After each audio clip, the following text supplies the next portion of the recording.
This photo was taken on my wedding day, the 2nd of August, 2014.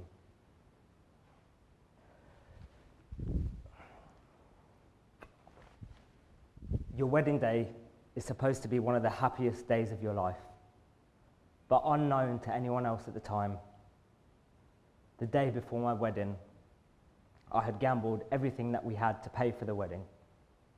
And I spent the next 24 hours borrowing money from payday loans, getting advances on my pay to ensure that I could feed guests. But this was my life as a compulsive gambler. As a gambler, I was a liar, I was a manipulator, I was a thief, I was verbally abusive. I always pushed the blame to everyone else but me. I pride myself on my honesty and my loyalty and my love for my family and friends. But my addiction turned me into a horrible, devious man. I was blaming my wife for her spending habits, when in reality, I'd spent £300 in the blink of an eye. So how does a man who had a successful career and a loving family end up losing £250,000 in the space of 12 years on a gambling addiction? My first memory of gambling was when I was quite young. I used to go with my dad and his friends to the pub. And my dad wasn't a heavy gambler at all. He would have the odd flutter here and there. He'd put in £2 or £3 in the machine, and I would watch the machine, the flashing lights, the money going in, the money going out, and this would just mesmerize me. Obviously, at that age, I didn't understand the dangers of gambling. At the age of 16, I decided to gamble by myself, go into the local cafe with my friends, and there was a fruit machine there.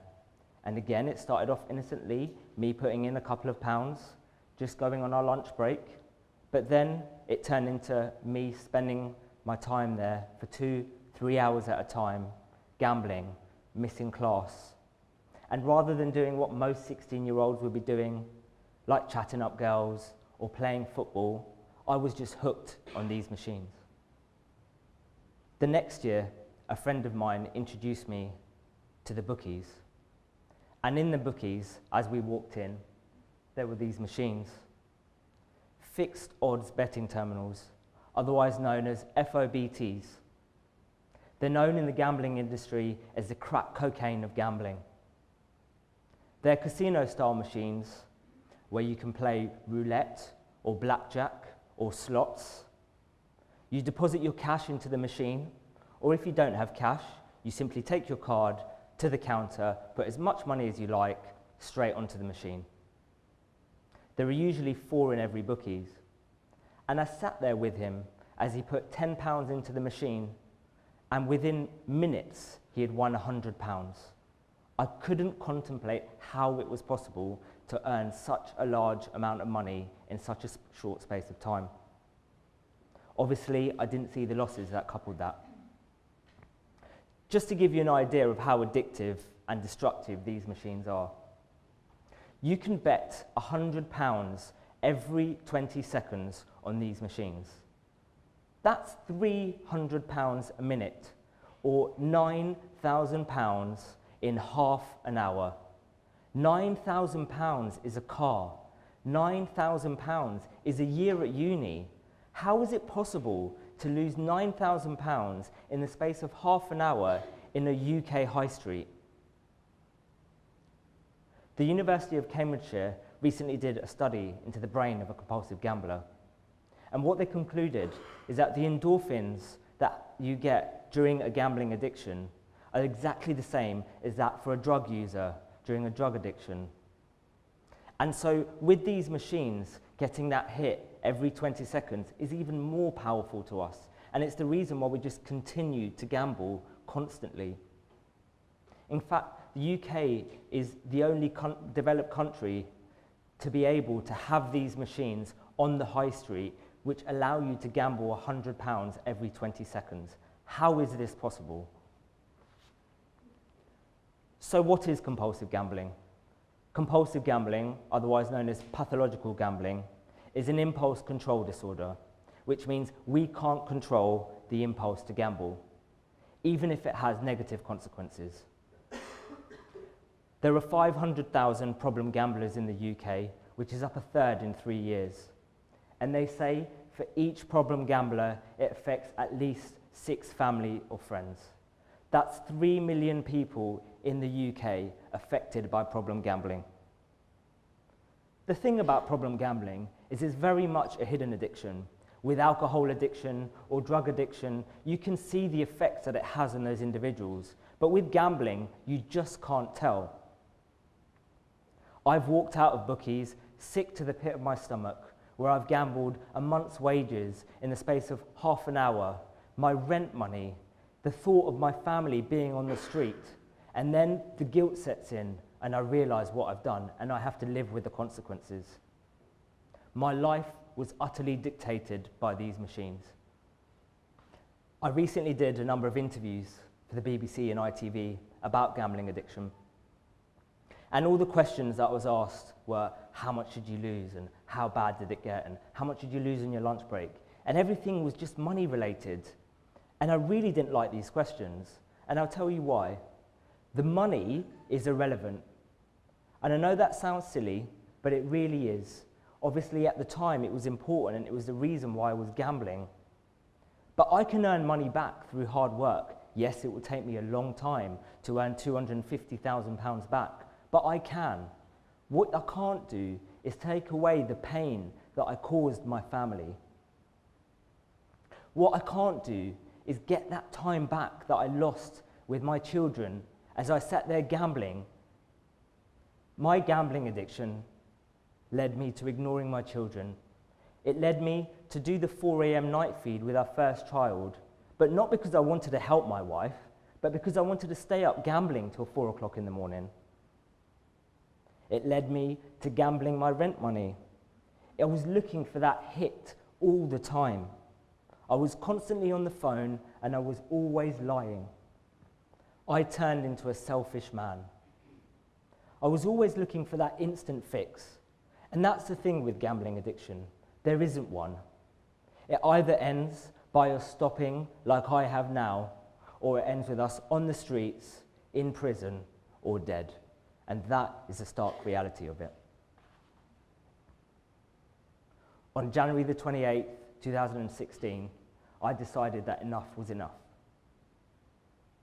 I walked into the local Gamblers Anonymous room on a Thursday in Kingston, and I sat there as I wanted to know what I could do to stop. The chair for the evening was Ken, and he really helped me in understanding my addiction. I had been to Gamblers Anonymous a number of times over the last 12 years, but this time felt different. This time I felt a connection. I met lots of different people from all walks of life. And that's the thing with gambling addiction, is there is no makeup for an addict. It can happen to anyone.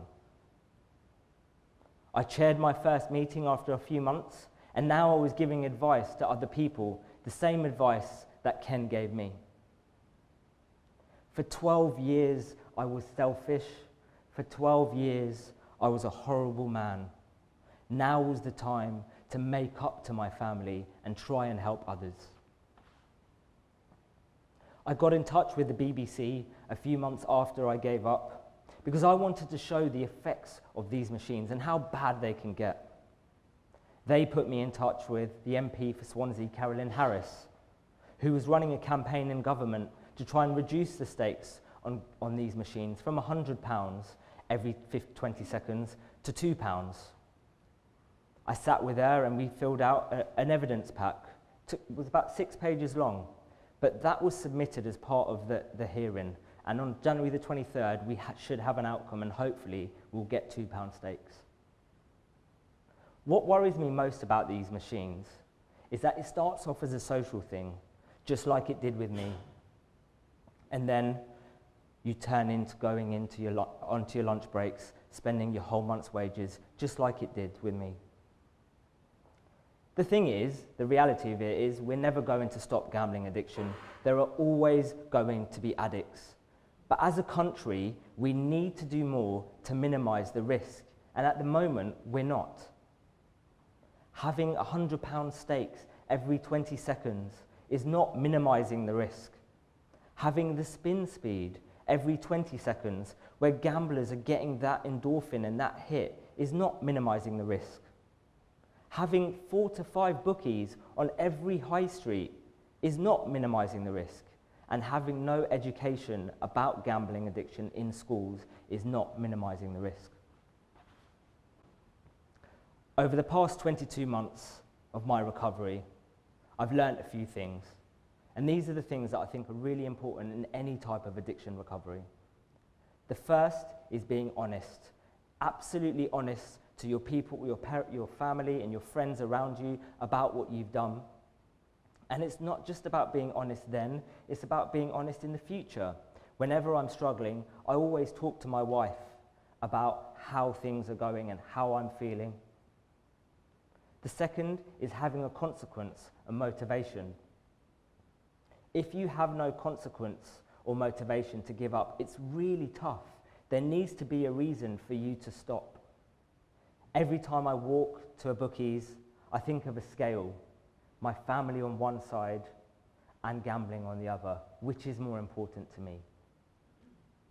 And the third is getting help, whether that be through Gamblers Anonymous or Alcoholics Anonymous or Narcotics Anonymous, or even going to your GP to see what's available on the NHS. It's really important that you get support. My addiction is lifelong. I have to deal with the fact that I can never gamble again. And I miss it. I really do. And that's the hardest thing, is that I have to live with the fact that I can't do something I really enjoyed. But I can't continue with that because I know it will take me back to where I was.